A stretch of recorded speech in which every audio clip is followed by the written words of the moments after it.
আম্বেদকর ভীমরাও রামজি আম্বেদকরকে যে সম্মান দিয়েছে জাতীয় কংগ্রেস কোনোদিনও দেয়নি। আজকে তারা বলছে আমরা নাকি বাবা সাহেব আম্বেদকরের অপমান করেছি। তাই আমরাও সিদ্ধান্ত নিয়েছি যে আমরা বাবা সাহেব রামজি আম্বেদকরের জন্য কি করেছি, আমাদের পার্টি কি করেছে, আমাদের সরকার কি করেছে, বাংলার প্রত্যেকটা মানুষকে আমরা জানাতে চাই। একই সঙ্গে কিছু মানুষ আছেন তারা বলেন যে ভারতীয় জনতা পার্টি তারা এসটি রিজার্ভেশন তুলে দেবে, যে রিজার্ভেশন করে দিয়ে গেছিলেন বাবা সাহেব আম্বেদকর। তো তার জন্য আজকে আমাদের প্রয়োজন হয়েছে মানুষের কাছে বলে দেওয়া, আমরা যে অঞ্চলে রাজনীতি করি, যেখানে আমরা আমাদের কর্মসংস্থান, আমাদের যেখানে আমরা বেঁচে থাকি, এই জায়গাটার একটা বড় অংশের মানুষ তারা এই রিজার্ভেশন বা সংরক্ষণের আওতার মধ্যে পড়েন। এই সংরক্ষণকে 100% দৃঢ়তা দিয়েছেন প্রথমবারের জন্য না মাননীয় নরেন্দ্র মোদীজি, যে স্বপ্ন দেখেছিলেন ডক্টর বি আর আম্বেদকর, আজকে তার স্বপ্ন বাস্তবায়িত করেছে নরেন্দ্র মোদীজি। এই কথা আমাদের জানা দরকার আছে। যারা মাইক নিয়ে চিৎকার করে বলবে বিজেপি সংরক্ষণ তুলে দিয়েছে, সেখানে দাঁড়িয়ে আমরা বলতে চাই সংবিধান কখনো বলেনি যে ধর্ম দেখে সংরক্ষণ দাও। সেখানে দাঁড়িয়ে এরা মুসলিমদের জন্য আলাদা সংরক্ষণ করে দিয়েছে।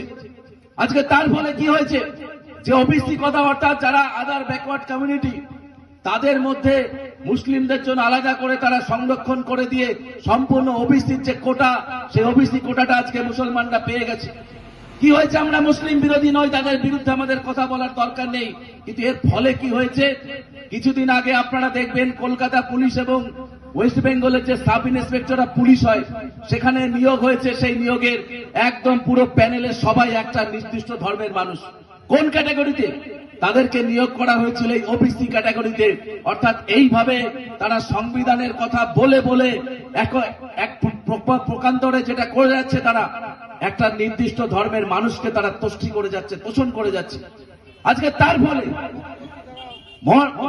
ফলে আজকে মালদা থেকে শুরু করে মুর্শিদাবাদ, কোচবিহার থেকে শুরু করে সমস্ত জায়গায় যতগুলো দাঙ্গা হয়েছে, এই দাঙ্গার একমাত্র কারণ এই তৃণমূল কংগ্রেস, তাদের এই যে মুসলিম তোষণ রাজনীতি।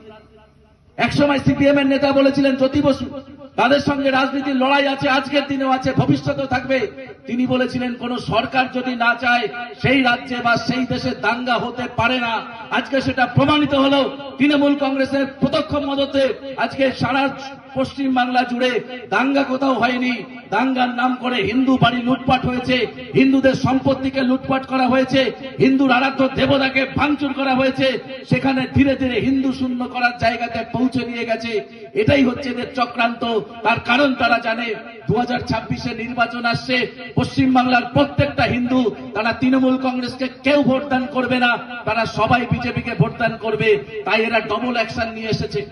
প্রথমত হিন্দু ভোটারদেরকে ভোট কেটে দাও, বেছে বেছে বুথের থেকে অবজেকশন দিয়ে দিয়ে যারা ভারতবর্ষের বিভিন্ন জায়গায় যারা কর্মসংস্থানের জন্য রয়েছে, কেউ 500,000 টাকার জন্য বাইরে কাজ করতে গেছে, তাদের ভোটগুলোকে এরা কেটে দেবে। তার কারণ তারা জানেন যে তাদের পরিবারকে এরা ফোন করে বলে দেয় বিজেপিকে ভোটদান করো।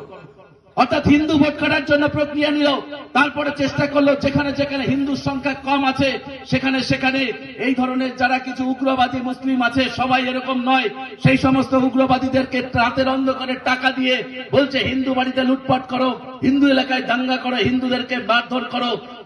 তাহলে কি হবে, হিন্দুরা ভয়ে সেখান থেকে পালিয়ে যাবে। তাদের লেখা স্ক্রিপ্ট। আজকে যারা বলছেন যে বিজেপি আইন সংশোধন করেছে ওয়াকফ, তার জন্য এরা রাস্তায় নেমেছে, আমি দায়িত্ব সহকারে বলতে পারি এই কারণে এরা কেউ করেনি।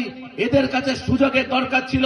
দীর্ঘদিন ধরে পরিকল্পনা চলছে মালদা এবং মুর্শিদাবাদকে পূর্ব বাংলাদেশের সঙ্গে যুক্ত করার। সেই পরিকল্পনার ফলে সেখানে জঙ্গিদেরকে স্থান দেওয়া হয়েছে। বাংলাদেশ থেকে রেজিস্টার যারা জঙ্গি তাদেরকে তুলে এনে মালদা মুর্শিদাবাদে তাদের সেফগার্ড দেওয়া হয়েছে। আর একটা